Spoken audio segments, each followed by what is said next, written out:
family history. You could say salt water runs through the veins.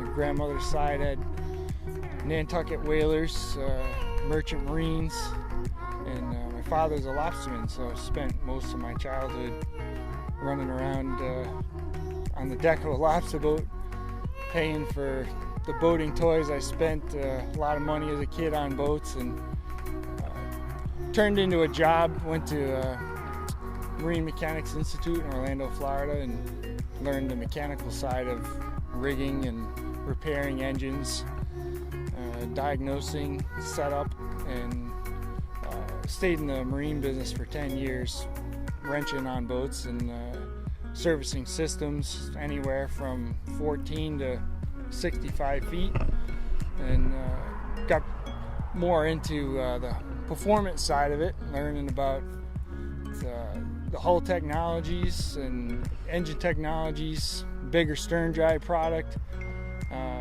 and more recently the higher horsepower outboard product.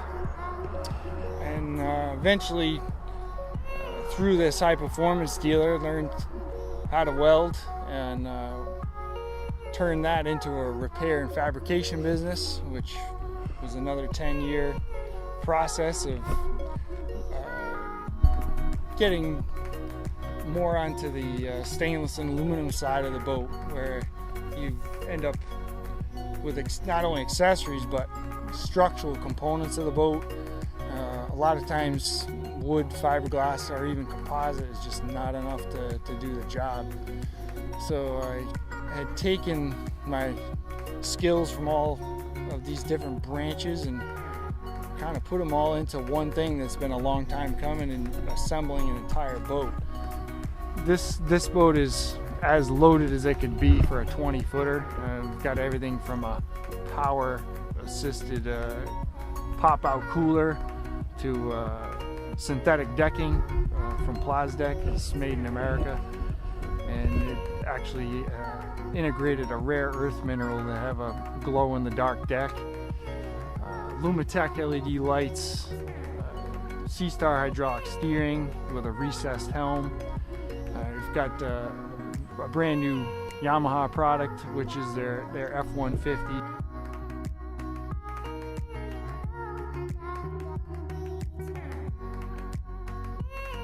One of the new products is a LED push button on-off switches, which are blue when they're powered up and turn red when they're on. And the label is actually a 3M logo that allowed you to have visibility at night to identify your switches. It's got an automatic manual bilge pump system. That is a 24-hour system, so that if you're on a mooring, you can leave that on auto, and worst case scenario, that thing's gonna have power to it when it needs it, for as long as it needs it. There's a Freeman deck hatch for access. Again, the best of the best. Commercial style hatch in a pleasure boat. If you want to be able to seat passengers in the front of the console, it's the same width as a console. If you remove it from the leaning post, you can move it up forward, and it sits on 4 rubber pucks to prevent it from moving around, and keeps everything versatile, which again, 20-foot boat space is key. In this 20, we went with a tempered glass windscreen. Reason for that being is any Lexan product is impact resistant, but not very resistant to scratching or maintenance. With this, you don't have to worry about using paper towel, using Windex, or anything that would normally damage a plastic composite windscreen.